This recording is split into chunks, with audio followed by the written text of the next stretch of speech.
वेळा सांगितलं मी विमलला, या साड्यांच्या न घड्या बदलून ठेवत जा, नाहीतर ना या सगळ्या काठावरनं काळपट पडतात.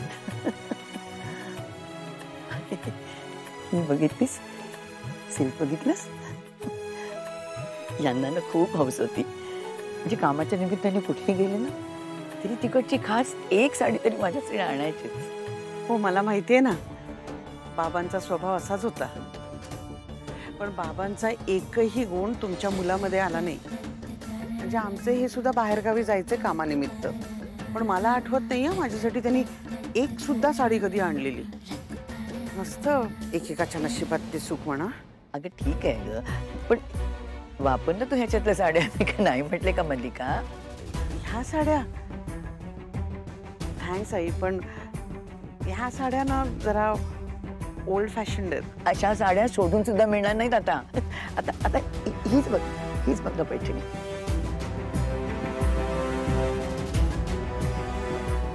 ही बघ पैठणी,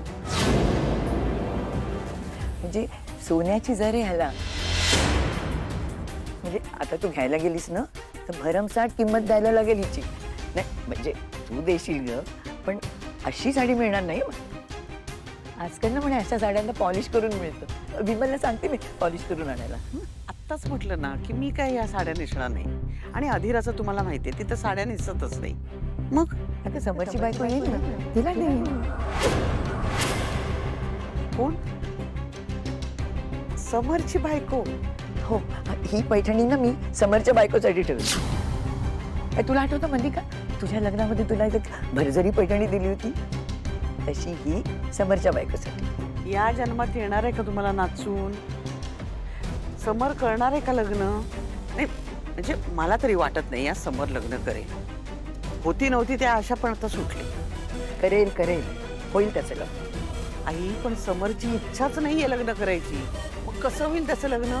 अगं त्याची लाख इच्छा नसू दे, पण देवाच्या मनात असलं ना तर समरचं लग्न होणारच. तो बरोबर त्या मुलीला भेटेल, आपण तिच्याकडे जाईल आणि लग्न ठरवेल सुद्धा. बघतो, फक्त वेळ यावी लागते प्रत्येक गोष्टीची, आणि एकदा का ती वेळ आली ना की मग कोणीही थांबू शकत नाही. बघ बरं, मला कशासाठी बोलवलं होतं? अगं जरा विमलला पाठवतेच का या सगळ्या साड्यांना पॉलिश करायला पाठवायचं? पाठवते.